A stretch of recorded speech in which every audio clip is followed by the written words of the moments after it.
Hello, I'd like to welcome you back to yet another chapter from Exodus from Egypt. We're going to be reading from chapter 7, titled The Way Out of Egypt. The Way Out of Egypt, chapter 7. The analogy of the Israelite sojourns and journeys from Egypt through the wilderness and on to Canaan is not far-fetched at all. The Bible clearly tells us the records were written as an example to us today. 1 Corinthians chapter 10, verse 6 through 11 reads, "Now these things occurred as examples to keep us from setting our hearts on evil things as they did. Do not be idolaters, as some of them were. As it is written, the people sat down to eat and drink and got up to indulge in rivalry. We should not commit sexual immorality as some of them did, and in one day 23,000 of them died. We should not test Christ as some of them did and were killed by snakes, and do not grumble as some of them did and were killed by the destroying angel. These things happened to them as examples and were written down as warnings for us, on whom the culmination of the ages has come." The Christian life is a journey. We can either drift through it while we concentrate on this world alone, or we can take responsibility for how we fare at the end of the day. The sobering thought about the day of the Lord is that we must all appear before the judgment seat of Christ. The first thing that will happen after the resurrection of the dead in Christ is that each believer, one at a time, will stand before him and give an account. 2 Corinthians chapter 5, verse 9 through 10 reads, "So we make it our goal to please him, whether we are at home in the body or away from it. For we must all appear before the judgment seat of Christ, so that each of us may receive what is due us for the things done while in the body, whether good or bad." Though each person will appear alone, and there are billions of believers waiting their turn, the process is very fast. What may appear to take hours or days for one person may actually be a split second in real time. That day is the most important event of your life. Whatever happens on that day is irreversible. Don't get me wrong. The just shall live by faith. You'll go to heaven all right if you have put your trust in Christ. However, the level of life you enjoy in heaven forever will depend on the quality of your life on earth. Imagine the quality of life of an unemployed person.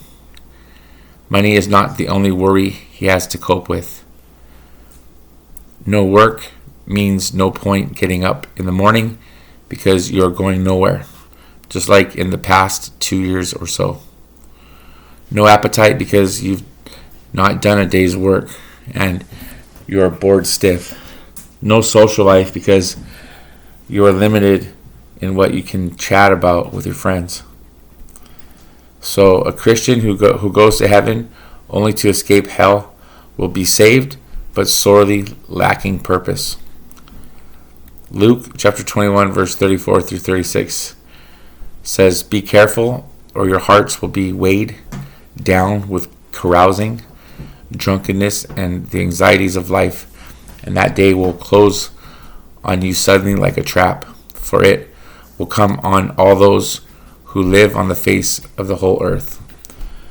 Be always on the watch and pray that you may be able to escape all that is about to happen, and that you may be able to stand before the Son of Man."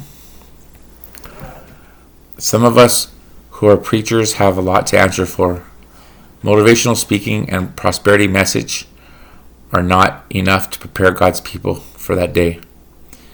Can you stand before the Son of Man? You don't make it just by declaring and confessing it by faith. You must have the blueprint to know how to march out of Egypt into Canaan land. Of course, you are not persuaded that you are still stuck in Egypt. I cannot help you.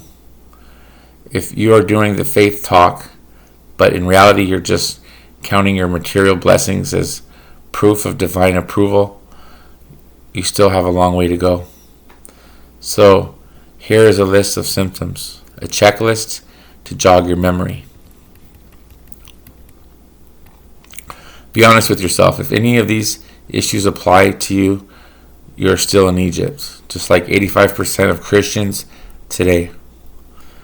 Like everyone else, it is not your fault. Your average pastor is not preaching on this subject. The pressure on the pulpit is to deliver what's needed now. We prepare people for, oh, happy day, more than on that day. You have no excuse. You can't blame your pastor on the last day. You have a responsibility to find out what life's all about and to reach for the prize. Nobody on that day will be able to give an excuse. As Romans chapter 1 verses 18 through 20 says, the wrath of God is being revealed from heaven against all the godliness and wickedness of people who suppress the truth by their wickedness, since what may be known about God is plain to them, because God has made it plain to them.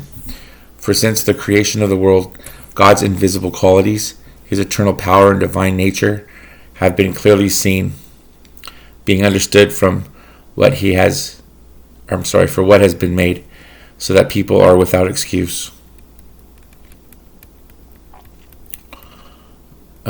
And then there's a QR code here for video 7 summary. According to Numbers 12, chapter 12, verses 5 through 8, it is best to hear God directly face to face. And that is chapter 7.